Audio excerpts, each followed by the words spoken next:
Vous êtes sur l'épisode 152 avec mon invité William Saint-Pierre.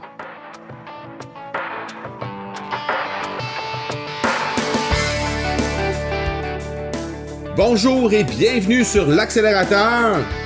L'Accélérateur, eh bien, c'est le show sur lequel, à chaque épisode, je vous présente des experts et champions entrepreneurs qui nous livrent le secret de leur succès en lien avec le marketing, les ventes ou l'entrepreneuriat. Je m'appelle Marco Bernard, je suis entrepreneur en série depuis 25 ans et je vous aide à accélérer vos résultats. Merci beaucoup d'être ici avec moi aujourd'hui. C'est le temps de propulser votre entreprise.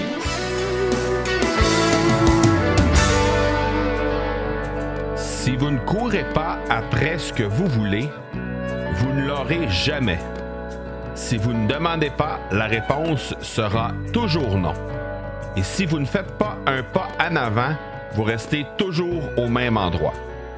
C'est Nora Roberts qui nous a sorti cette très belle citation du jour et je trouvais que c'était quelque chose qui était intéressant de mentionner en cette premier épisode de l'année 2019.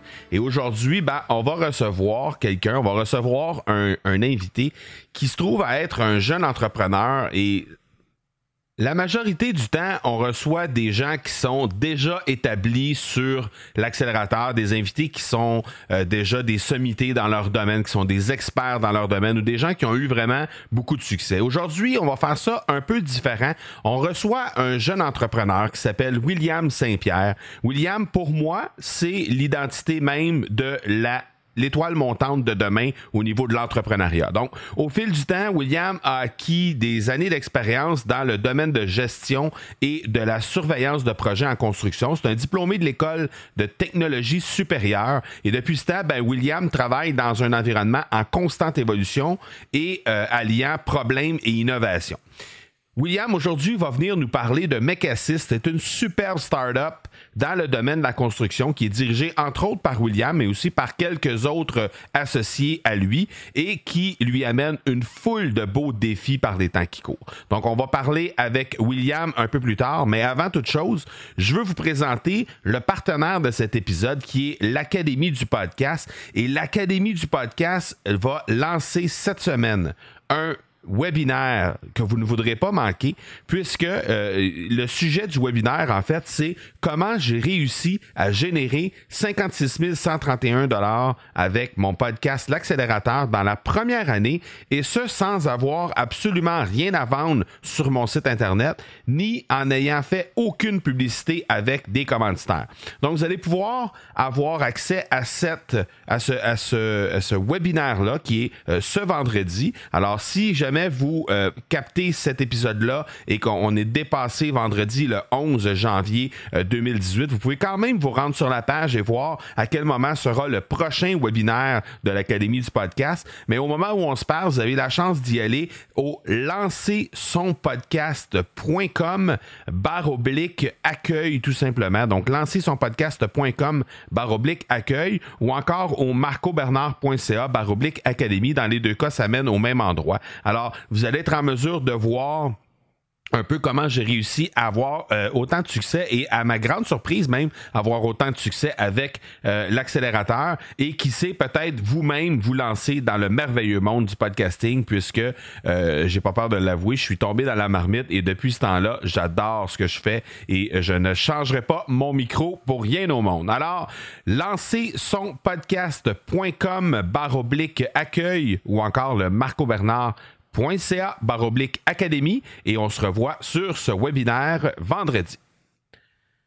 Je vous laisse à l'entrevue avec William Saint-Pierre et on se reparle tout de suite après. En mars 2018 est arrivé Mekassys, une entreprise qui conçoit des outils de précision optique pour le domaine de la construction où William Saint-Pierre est le directeur général. La compagnie a développé un nouveau système de projection laser qui permet d'afficher les plans de construction sur le sol en format réel. Aujourd'hui, on reçoit William Saint-Pierre. Merci beaucoup, William, d'avoir accepté l'invitation d'être sur l'accélérateur. C'est super apprécié. Oui, merci à toi pour l'invitation. William, déjà d'abord, j'aimerais ça que tu me racontes un peu d'où est venue cette passion, non seulement pour l'ingénierie, mais aussi pour l'entrepreneuriat, parce que c'est quand même assez particulier cette histoire-là pour avoir déjà discuté de ça avec toi là, lorsqu'on s'était rencontrés. J'aimerais ça t'entendre un peu là-dessus. Ouais, mais je pense que c'est toujours été un peu inné chez moi, là. J'ai toujours voulu faire plus que les autres un peu. Puis c'est quelque chose qui m'a super motivé avec le temps. C'est beaucoup venu surtout pendant ma période de cégep. Pendant ma période de cégep, on devait trouver du financement pour notre party de fin d'année, notre party de fin de cégep. Puis j'ai décidé de prendre les rênes en organisant des parties événementiels. Puis, on a fait un assez gros party d'Halloween, je te dirais, au Cégep Limoilou. Puis, on a présenté le projet au directeur général. On voulait avoir 800 participants, puis remplir la cafétéria pour faire un gros party. Puis, finalement, le directeur avait de la misère à me croire, je pense bien. Puis, il a accepté. Il a fait l'erreur d'accepter, je pense bien. Donc, un mois après, l'événement était sold out. On avait 800 personnes. On avait la plus grande DJ de la ville de Québec qui était DJ-licious. Je me rappelle, c'était super intéressant. Donc là, je pense avec cet engouement-là que ça a commencé à faire monter la culture entrepreneuriale chez moi. En faisant toujours beaucoup d'activités, j'ai fait partie aussi des clubs entrepreneurs, chose que j'ai beaucoup appris, beaucoup apprécié également, rencontrer des gens très intéressants. Donc, je pense que c'est vraiment là que c'est venu la passion entrepreneuriale chez moi, là. OK. Puis toi, ton parcours scolaire, là, parce que là, tu nous parles du cégep, c'était quoi là, par la suite, le cégep, après ça, université, mais c'était quoi exactement ton parcours, ton cursus scolaire? Oui, donc moi, j'ai fait un DEC en génie civil au cégep Limoilou. Puis par la suite, j'ai décidé d'aller vers le cursus baccalauréat. Là, je suis présentement à l'ETS parce que je n'ai pas encore gradué. Okay. Donc là, j'étudie présentement en génie civil. Là, je suis rendu à temps partiel à l'école depuis 100% temps plein dans la business, même peut-être temps double ou temps triple. Donc, non, c'est ça. Donc, j'ai une grosse passion pour la construction. Ça fait longtemps. Au départ, je construisais des modules de vélo, soit des jumps ou d'autres modules pour être en mesure de réaliser les sauts que j'avais besoin de faire. Puis, j'ai commencé à faire des plans de construction. Puis, j'ai commencé à construire, etc. Donc, c'est là qu'est née un peu la passion vers la construction. Puis, j'ai toujours également eu le sentiment que la construction était très arriérée face à d'autres secteurs de l'industrie, soit l'aérospatiale, les systèmes manufacturiers, etc. Puis, c'est quelque chose qui m'a toujours un peu tracassé, là, donc c'est pour ça que je suis ici aujourd'hui. C'est-tu de là qu'est venue justement l'idée de fonder Mecasys? Comment c'est arrivé sur le tapis, cette histoire-là? Ouais, ça, Mecasys, c'est une histoire bien spéciale. Au départ, Mecasys faisait des murs préfabriqués en aluminium. Donc, c'était des panneaux 4 pieds par 8 pieds qui intégraient la plomberie, la ventilation, l'électricité dans chaque panneau. Puis après ça, on venait assembler ça sur le chantier, pareil comme des blocs Lego. Donc là, j'ai senti qu'il y avait un bon mouvement vers le préfabriqué dans le domaine de la construction. Chose que j'ai pas faite, par exemple, c'est cibler la clientèle dès le départ. Donc là, on s'est vite rendu compte, moi et mes associés, qu'il fallait qu'on négocie avec les développeurs immobiliers, les architectes, les ingénieurs, puis également, bien entendu, les entrepreneurs en construction. Donc seulement pour vendre un seul produit, c'était extrêmement complexe. Fallait que tu vendes le produit 4-5 fois, autrement dit. Exactement. Donc, puis aussi, il y avait beaucoup de possibilités d'erreurs en chantier. Donc, tous les murs préfabriqués étaient designés à l'avance. Donc, s'il y avait une erreur, une problématique sur un chantier, il fallait qu'on change le panneau de mur au complet. Donc, c'est beaucoup de logistique, surtout pour une entreprise en démarrage. C'est quelque chose qui est extrêmement complexe. C'est une bonne idée, mais qui doit être réalisée par l'entremise d'une entreprise qui est établie depuis plusieurs temps. Mm-hmm. Puis, c'est là qu'on a pris la décision de contacter un client. Puis ça a été la meilleure décision qu'on a pu prendre. Donc, on est allé voir un client directement. On est allé voir un entrepreneur sur les chantiers, un entrepreneur en système intérieur. Puis, là, on arrive là. Au départ, on voulait savoir sur le chantier comment ça allait pour intégrer nos murs. Donc là, on arrive sur le chantier. On lui dit, écoute, son nom, c'est Sergio. Puis il dit, Sergio, écoute, tu vas capoter le nombre de murs préfabriqués qu'on va mettre ici. Ça va changer ton environnement. Puis de plus en plus qu'on disait ça, de plus en plus qu'il était réticent. Il voyait les problèmes qu'on pourrait faire face. Puis c'est des gros problèmes aussi, ça arrive souvent. Donc là, au départ, vers la fin, on commençait un peu plus à être mêlés. Puis il dit, William, je lui pose la question, je dis, Sergio, c'est quoi ton plus gros problème? C'est là que ça a pris un tournant, l'entreprise. Sergio, il nous dit, William, mon plus gros problème, c'est pas d'assembler les murs plus rapidement, c'est de savoir où est-ce qu'ils vont être positionnés. Il dit, présentement, les seuls outils qu'on a pour faire ça, c'est un plan de construction, un tape à mesurer, puis quelqu'un qui a beaucoup d'expérience. Puis je fais jamais confiance à personne d'autre que moi sur le chantier pour être à mesure de réaliser cette tâche-là parce que c'est très crucial. Donc, c'est là qu'on a commencé à se faire aller les remue-ménages, plusieurs ingénieurs ensemble. Au départ, on avait des idées de faire des lampes avec des filtres qui pouvaient filtrer, montrer les plans de construction. C'était pas une bonne idée. C'est là qu'on est allé vers le système de projection laser. Puis, c'est vraiment là que Mecasys est né. Donc, c'est vraiment comme ça que ça a été créé de la part d'une problématique existante d'un client. Là, vous êtes en train de travailler pour commercialiser tout ça, pour mettre ça sur le plancher des vaches, comme on dit, directement dans les chantiers de construction, c'est ça? Exactement. Et à date, ça va très, très bien. Bon, ben excellent. C'était quoi le plus gros défi que tu as rencontré justement depuis les débuts de Mecasys? C'était quoi les plus gros défis? Parce que tu me parles des défis que vous avez eus parce que vous avez essayé d'insérer dans la gorge des gens quelque chose qui, au final, n'était pas nécessairement qui était un besoin, mais qui n'était pas nécessairement très, très ciblé pour la clientèle que tu regardais. Là, tu es allé directement au client, tu es allé voir ce qu'il avait, lui, ce qu'il avait besoin. Et là, par la suite, tu es arrivé avec une solution, mais il y a sûrement eu un paquet de problématiques et de défis que tu as eu à surmonter à travers tout ça.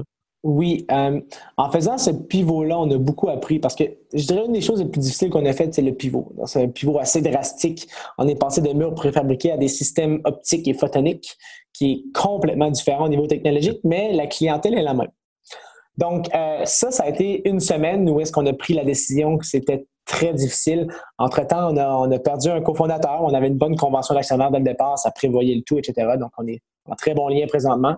Mais ça a été une étape qui est difficile. Puis, on s'est dit, on ne fera pas la même erreur 2 fois.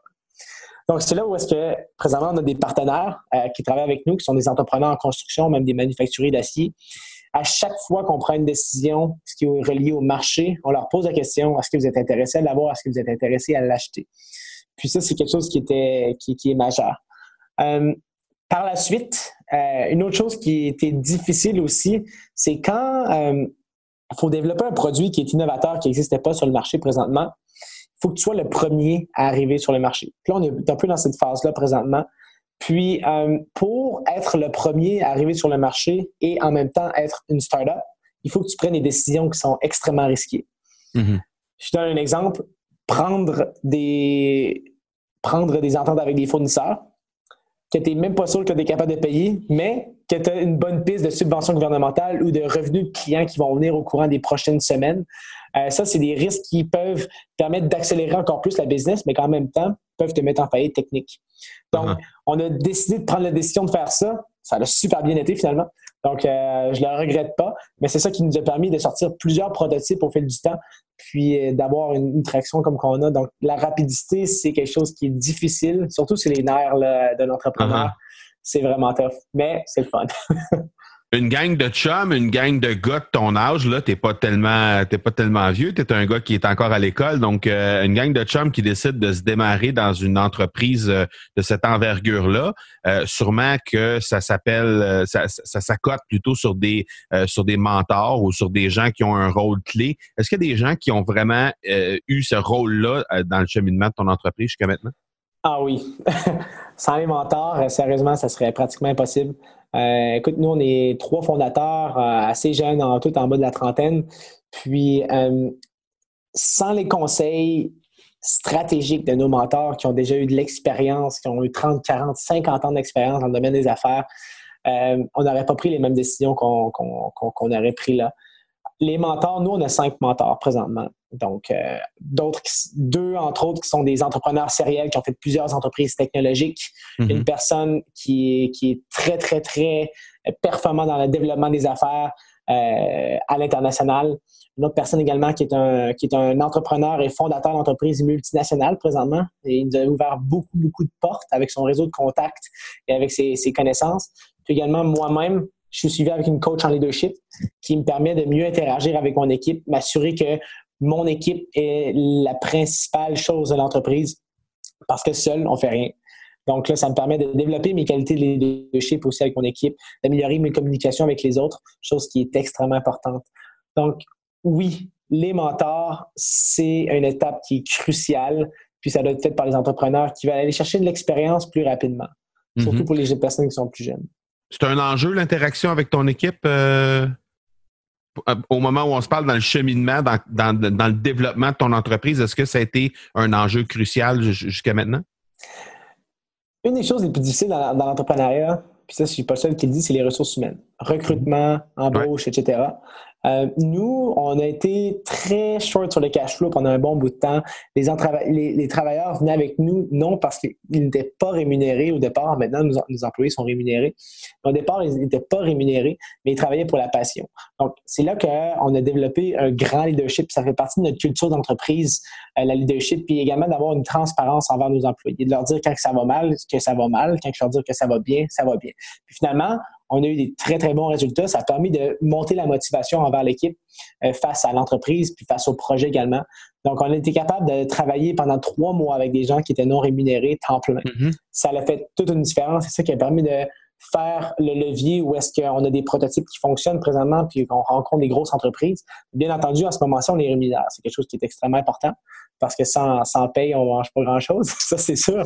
Mais non, l'équipe, c'est la priorité numéro 1. Donc, non, je dirais pas qu'on a eu de difficultés, mais c'est important de bâtir une bonne culture d'entreprise dès le départ parce que c'est avec les 10 premiers employés qui vont forger ta culture d'entreprise, même si tu en as 100 ou 200 ou 1000, c'est les 10 premiers qui vont forger cette culture-là. C'est la base d'assise de ton entreprise, autrement dit. Exactement. Qu'est-ce que tu vois dans les 6 à 12 prochains mois pour ton entreprise? Là, c'est quoi les enjeux? Qu'est-ce qu'on essaie de développer? Qu'est-ce qu'on essaie de... Ce que tu peux nous dire, à tout le moins? Qu'est-ce qu'on est en train de travailler chez Mecasys? Oui, donc bien entendu, nous, c'est porter le produit le plus rapidement sur le marché. Donc, nous, on a beaucoup d'ingénieurs présentement qui font le développement électromécanique, optique photonique, également au niveau du logiciel. Donc, ça, c'est une étape qui est cruciale, bien entendu. Mais c'est beau avoir un produit qui fonctionne, c'est beau avoir une technologie qui est bonne, avoir un beau modèle d'affaires également.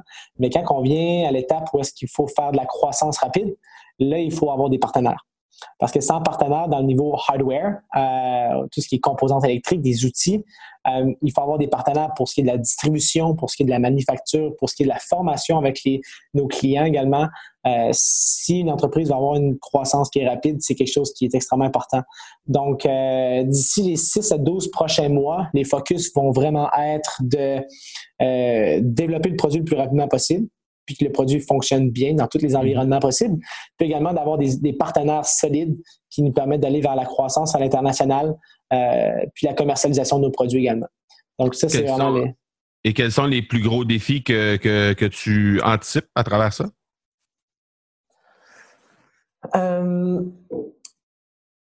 Le cash flow est toujours un défi assez important pour l'entrepreneur. Le cash flow est toujours super important. C'est important de sortir du bâtiment puis d'aller rencontrer des gens le plus possible, puis faire croire tes valeurs à toi avec les gens avec qui tu discutes, soit que ce soit le gouvernement provincial, le gouvernement fédéral, des investisseurs, peu importe. Ça, c'est le cash flow est toujours une problématique criante. Par la suite, je dirais, c'est les ressources humaines. Donc, si une entreprise va avoir également une croissance rapide, donc tu dois engager beaucoup d'employés. Puis, le fait d'engager beaucoup d'employés, des fois, ça peut être difficile parce que, bon, on n'est pas encore rendu à ce taux de croissance-là, mais comme on le prévoit, on va engager approximativement 5 à 10 personnes par mois ou 2 mois d'ici 1 an. Donc, ça va aller relativement vite. Puis, faire la gestion des ressources humaines, faire les entrevues, etc., c'est quelque chose qui est très, très, très difficile pour t'assurer de garder ta culture d'entreprise également et de pouvoir avancer de l'avant. Et c'est quoi le plan de match pour surmonter ça? D'abord le financement, d'abord au niveau des ressources humaines? Oui, le financement, j'ai fait quelque chose qui était super intéressant. Au départ, je contactais simplement toutes les VC. On contacte toutes les firmes d'investissement sans regarder même qu'est-ce qu'ils font, etc. Puis c'est là que je me suis réalisé que je perdais mon temps. Donc là, je me suis abonné. Pourquoi?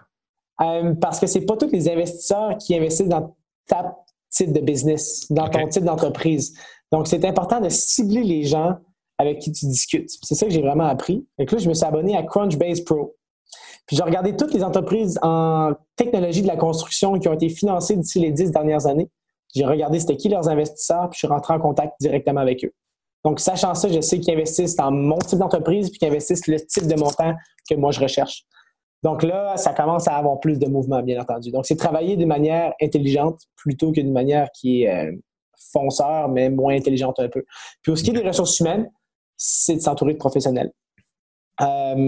Des fois, c'est extrêmement important de s'entourer de professionnels pour être sûr de prendre les mêmes décisions, les bonnes décisions, même si tu payes 3 000 le service, 5 000 10 000 si ça peut te faire économiser de l'argent en bout de la ligne, c'est quelque chose qui est stratégique. Du temps, parce qu'en bout de ligne, c'est ça, hein, la main-d'œuvre, il y a beaucoup de temps à l'interne qui est investi dans un employé lorsque c'est un nouvel employé qui arrive. Donc, Exactement. La formation et tout est extrêmement importante. Donc, oui, les professionnels, c'est important. On pense même peut-être faire affaire avec des chasseurs de tête pour trouver les personnes très ciblées qu'on cherche. Donc, ne pas avoir peur de demander des conseils, surtout. Ça, c'est un des meilleurs. Ouais, tu parlais de culture d'entreprise tantôt. Au niveau de McAssis, la culture d'entreprise, comment vous allez vous assurer justement en embauchant 10, 12, 15 personnes par mois ou par 2 mois que ces gens-là vont être, on peut pas frapper 100%, mais il reste que pour avoir le plus de chances possible que ces gens-là soient des gens qui cadrent à l'intérieur de votre mission d'entreprise, de votre cadre à vous chez McAssis? Ouais. Au départ, je pense que je vais expliquer un peu le cadre, la culture qu'on travaille d'avoir. Nous, on est vraiment une entreprise qui veut avoir une culture de club étudiant. Donc, des clubs étudiants, ça travaille des horaires qui sont non proportionnés. On travaille beaucoup, bien entendu, mais on travaille sur des projets qui sont intéressants et qui sont gratifiants aussi pour les personnes. Puis, on donne des responsabilités à tout le monde. Donc, en entrevue, on a une question qui est assez importante. Puis, on pose la question au niveau des intervieweurs. Là, présentement, c'est nous qui la posons nous-mêmes parce que c'est nous les intervieweurs. Mais on se pose la question, est-ce qu'on ferait 8 heures de bus avec cette personne-là à côté de nous? Puis, on aurait assez de discussions pour continuer à parler tout le long du trajet. Puis, si la réponse est oui, c'est-à-dire qu'il y a un bon fit avec la personne. C'est sûr que les évaluations techniques aussi sont importantes, mais au niveau social, c'est extrêmement important. Nous, on engage en premier lieu des personnes qui sont motivées et après ça, talentueuses, plutôt que l'inverse. Okay. La motivation est extrêmement importante. Excellent. William, on est rendu dans la section des questions, la pédale au fond. C'est 5 questions qui se répondent en quelques mots maximum. Et évidemment, tu ne les sais pas d'avance, donc tu n'as pas pu te préparer. Alors, tu es prêt? Oui, je suis prêt. Parfait. Ton livre favori ou le livre que tu recommanderais à tout le monde? Google Design Sprint. Pourquoi? Parce que c'est ça qui nous a permis de faire notre pivot d'entreprise, de savoir comment prendre des décisions efficaces en équipe puis de penser en équipe. Ça a été un changement majeur que ça nous a permis de faire. Donc, okay. Google Design Sprint. Good. L'outil ou l'application numérique que tu utilises le plus ou ta favorite? Outlook pour envoyer des courriels. OK. Ouais. Le conseil que tu te serais donné à toi-même d'il y a 3 ans si tu pouvais te rencontrer? Je dirais get out of the building. Aller parler aux gens plutôt que de travailler dans son sous-sol à faire quelque chose puis pas avoir la réponse des gens, des clients surtout. OK. Ton plus gros défi des 12 prochains mois? Aller à l'international. Ah, OK. Intéressant. Dernière question. Comment est-ce que tu accélères tes résultats de plus en plus à chaque jour? Apprendre. Puis pas arrêter d'apprendre. Toujours être curieux d'apprendre des domaines qui sont différents au l'apprentissage. Good! Ben, William, un gros merci de ton passage sur l'accélérateur. C'est super apprécié. Et la meilleure des chances pour McAssis pour ce lancement, on va dire ça comme ça, un lancement à l'international, on peut dire ça comme ça, pour la suite des choses. Je pense que vous avez un produit qui est intéressant, mais vous avez surtout une équipe ambitieuse qui se promet énormément au niveau du succès de cette entreprise-là. Donc, la meilleure des chances à toute l'équipe. Un gros merci à toi pour l'invitation encore une fois. Ça me fait plaisir. Merci beaucoup. À la prochaine. Ciao. Bye-bye. Un gros merci à William Saint-Pierre. Je pense que vous avez noté à quel point c'est rafraîchissant d'entendre des jeunes comme ça qui sont en devenir, qui sont les futures étoiles entrepreneurs de demain, en fait, d'ici au Québec. Donc, on va surveiller attentivement l'ascension de McAssis ainsi que de William Saint-Pierre à travers les méandres de l'entrepreneuriat ici au Québec. Et évidemment, comme à l'habitude, vous allez retrouver dans les notes de l'épisode, les liens pour rejoindre William ainsi que son entreprise Mekasys. Je vous rappelle en terminant que vous pouvez vous rendre sur le webinaire de l'Académie du podcast, notre partenaire pour cet épisode. Alors, vous pouvez vous rendre directement au lancersonpodcast.com/accueil ou encore au marcobernard.ca/académie pour assister au webinaire qui va vous révéler comment j'ai réussi à générer 56 131 $ dans la première année d'existence de l'accélérateur et également sans rien avoir à vendre sur mon site internet. Alors pour tous ceux et celles qui pensent se lancer dans le podcast en 2019, c'est un webinaire à ne pas manquer. Alors n'hésitez pas à aller faire un tour là-bas et on va se revoir de ce côté. Voilà donc qui termine cet épisode 152. Je vous donne rendez-vous mercredi prochain pour l'épisode 153. D'ici là, soyez bons, soyez sages et je vous dis ciao!